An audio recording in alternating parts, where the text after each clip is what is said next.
नमस्कार, मेरा नाम डॉक्टर सुवर्चला जीवा फर्टिलिटी सेंटर्स में साइंटिफिक डायरेक्टर हूँ। आज हम अर्ली प्रेगनेंसी सिम्टम्स के बारे में बात करेंगे। बॉडी भी आपको कुछ सूचना देगा कि आप प्रेग्नेंट हैं, उसके बारे में जानना जरूरी है। ये बहुत सारे सिम्टम्स हो सकते हैं क्योंकि हार्मोनल चेंजेस को बॉडी एडजस्ट हो रहा है। ये जो डेवलपिंग एम्ब्रियो है, बेबी जो डेवलप हो रहा है, उसके अगेंस्ट सिम्टम्स आते रहते हैं। आपको इनके बारे में जानना जरूरी है। सबसे पहला है मिस्ड पीरियड। पीरियड का ना आना सबसे पहला और जानने वाला साइन है प्रेगनेंसी का।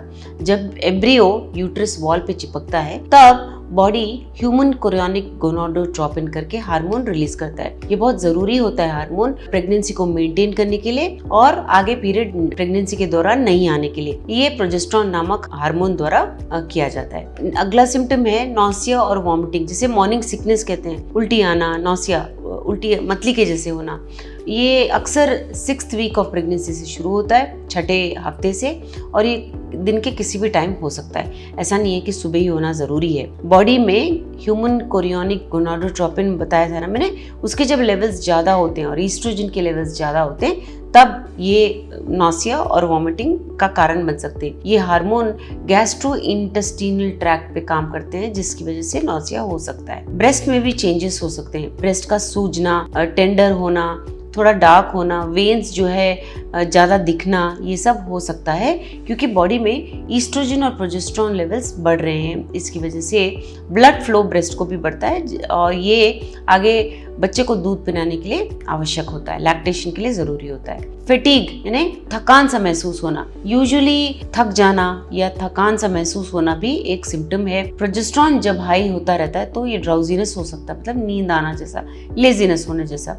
बॉडी ज़्यादा मेहनत कर रहा है आपके एम्ब्रियो को सपोर्ट करने के लिए। जो एनर्जी यूज होता है, बहुत ज़्यादा एनर्जी उसके लिए यूज होता है, जिसकी वजह से आपको थकान हो सकती है। फ्रीक्वेंट यूरिनेशन यानी बार बार बाथरूम जाने की इच्छा, इंक्रीज्ड नीड, मतलब ऐसा इच्छा होता रहता है और ये अक्सर प्रेगनेंसी के 6ठे से 8वें हफ्ते में होना देखा गया है या वहां से इंक्रीज होना देखा गया है। जब ये यूट्रस बढ़ता रहता है, यूट्रस में जो बच्चा बढ़ रहा है, जिसकी वजह से ब्लैडर प्रेशर में आके ऐसे लगता है जैसे कि बार बार बाथरूम जाने की इच्छा हो, और जो किडनीज को भी इंक्रीज ब्लड फ्लो हो रहा है, उसकी वजह से भी यूरिन प्रोडक्शन ज़्यादा हो सकता है। फूड क्रेविंग्स और अवर्शन यानी कुछ खाने की इच्छा होना ज़्यादा और कुछ बिल्कुल नहीं खाने की इच्छा, ये बहुत ज़्यादा होता है प्रेगनेंसी के दौरान। हार्मोनल चेंजेस जो हो रहे हैं वो आपके टेस्ट और स्मेल को भी बदल देते हैं। कुछ थ्योरीज ये कहते हैं कि बॉडी में जो चेंजेस हो रहे हैं ये उस माँ को तैयार कर रहे होते हैं कि जो अच्छा लगे, जो न्यूट्रिएंट्स आपको मिलने चाहिए उसकी आशा बढ़े, और जो आपके बॉडी के लिए अच्छा नहीं होता है उसे आप अवॉइड करें। इसलिए शायद कुछ ज़्यादा खाने का मन करता है और कुछ जो अच्छे नहीं होते हैं, बॉडी के लिए भी जो अच्छे नहीं होते, वो नहीं खाने के लिए आपका बॉडी आपको प्रिपेयर कर रहा होता है। मूड स्विंग्स होना, ये इमोशनल सेंसिटिविटी और फ्रीक्वेंट मूड चेंजेस भी कॉमन सिम्टम है। ये जो फ्लक्चुएटिंग हार्मोन लेवल्स हैं आपके बॉडी में, स्पेशली प्रोजेस्टेरोन और ईस्ट्रोजन, ये आपके न्यूरोट्रांसमीटर लेवल को अफेक्ट कर सकते हैं, जिसकी वजह से मूड स्विंग्स हो सकता है। बॉडी का ब्लोटिंग होना, बहुत फुलनेस होना, स्वेलिंग होना भी, एब्डोमेन में स्वेलिंग होना, पेट में स्वेलिंग होना, ब्लोटिंग जिसे कहते हैं, ये भी देखा गया है। प्रोजेस्टेरोन लेवल्स जब बढ़ रहे होते हैं तो डाइजेस्टिव सिस्टम को स्लो करता है, जिसकी वजह से गैस और ब्लोटिंग का ज़्यादा होना देखा गया है प्रेगनेंसी में। थोड़ा बहुत ब्लीडिंग होना, जिसे इम्प्लांटेशन ब्लीडिंग कहते हैं, ये भी एक कॉमन अर्ली प्रेगनेंसी सिम्टम है। ये कंसेप्शन के 10 से 14 दिन के बाद ये सिम्टम देखा जाता है। ये जो एम्ब्रियो है जब यूट्रस को जाके चिपकता है तब छोटे क्वांटिटी में ब्लीडिंग होना एक कॉमन सिम्टम है। ये लाइट होता है और बहुत कम दिन के लिए होता है, कम समय के लिए होता है, पीरियड से भी ज़रूर अवश्य कम होता है, तो ये भी एक सिम्टम है।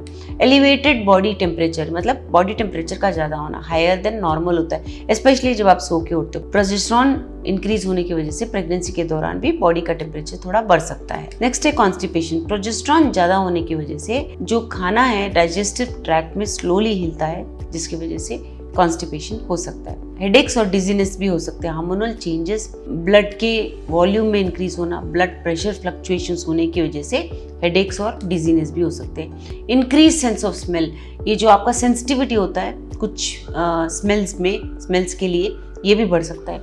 ईस्ट्रोजन लेवल के बढ़ने की वजह से इंक्रीज सेंस ऑफ स्मेल हो सकता है। कुछ स्मेल्स आपको अच्छे लगने लगते हैं, कुछ बिल्कुल अच्छे नहीं लगते, तो ये भी एक साइड इफेक्ट है। हार्ट बर्न और इंडाइजेशन यानी बर्निंग सेंसेशन होना चेस्ट में, अपर एब्डोमेन में। प्रोजेस्टेरॉन इंक्रीज होता है, मैंने कहा इसकी वजह से ईसोफेगस और स्टमक के बीच में जो वाल्व है वो रिलैक्स होता है और जो स्टमक का एसिड है वो वापस ईसोफेगस में लीक हो सकता है, इसकी वजह से हार्ट बर्न हो सकता है। तो ये भी एक कॉमन सिम्टम है, बहुत लोगों में हार्ट बर्न की समस्या रहती है। वजाइनल डिस्चार्ज में भी चेंजेस हो सकते हैं, मिल्की वाइट डिस्चार्ज होना शुरू होता है क्योंकि प्रोजेस्टेरॉन लेवल्स बढ़ रहे होते हैं, ईस्ट्रोजन लेवल्स बढ़ रहे होते हैं, पेल्विक एरिया में ब्लड फ्लो इंक्रीज होता है, इसीलिए वजाइनल डिस्चार्ज भी एक कॉमन प्रेगनेंसी सिम्टम है। इसके बारे में और जानकारी के लिए अवश्य जीवास फर्टिलिटी सेंटर्स आए।